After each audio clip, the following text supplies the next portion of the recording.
त्या दिवशी गावदेवी मैदानामध्ये जी आग लागली त्या मार्केटला आणि त्यानंतर जी परिस्थिती आम्ही स्वतः सकाळी 6-7 वाजल्यापासून पाहिली, अतिशय विदारक अशी परिस्थिती निश्चित प्रकारे होती.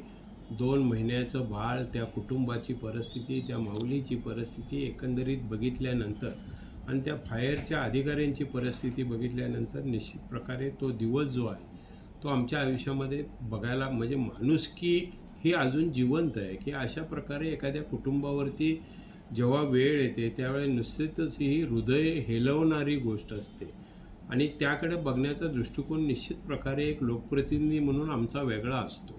गेली अनेक वर्ष स्लम विभागामध्ये मी लोकप्रतिनिधी म्हणून काम करतोय, त्यामुळं सामान्य नागरिकांच्या ज्या काही अडचणी असतात ते आमच्या डोळ्यासमोर आहेत आणि त्या ठिकाणी आम्ही याच प्रकारचं निश्चित प्रकारे राजकारण याच्यामध्ये कोणत्याही प्रकारचं नाही, समाजकारणाचा भाग म्हणून माझं नगरसेवक झाल्यापासून ते पुढील 5 वर्ष नगरसेवकाचा काळ आहे तोपर्यंत मिळणारं मानधन ह्या त्या कुटुंबाला मिळावं, फार मोठा आधार नाही पण छोटा तेवढा आधार मिळावा अशा प्रकारची भावना मी व्यक्त केली. त्यानंतर माझे सहकारी नजीम मुल्लांनी सुद्धा दुसरी व्यक्ती गाडेकर कुटुंबाला सुद्धा त्यांचं मानधन देण्यासंदर्भाची भूमिका या ठिकाणी घेतली.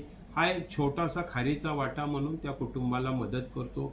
शेवटी दुःख हे दुःख असतं, दुःख हे काही मदत करण्याने दुःख कमी होत नाही, परंतु मदतीचा भाग असावा, माणुसकीचा भाग म्हणून ते मी आज ह्या सभागृहामध्ये माझ्या मनाला जे वाटलं ते निश्चित प्रकारे जाहीर. तर सुरुवात तुम्ही केलेली आहे, यामध्ये आता हळूहळू नगरसेवक काय म्हणजे ते पण ह्या हा प्रश्न हा प्रत्येक सदस्यांचा असतो. हा प्रश्न काय सार्वजनिक नसतो, परंतु आम्ही गेली 50 वर्ष सामाजिक बांधिलकी आणि एक सर्वसामान्य कुटुंबाची दुःख बघतो, सर्वसामान्य कुटुंबाचे हाल बघतो.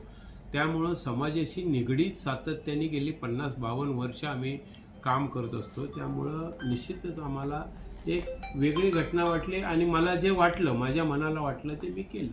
हा माझ्यापुरता मर्यादित आहे. मी केल्यानंतर नजीम मुल्लांनी सुद्धा त्याला मला सहमती दिली आणि जे 2 लोक आहेत ते गाडेकर कुटुंबाला पण त्या ठिकाणी मदत करण्याची भूमिका नजीम मुल्लांनी घेतली.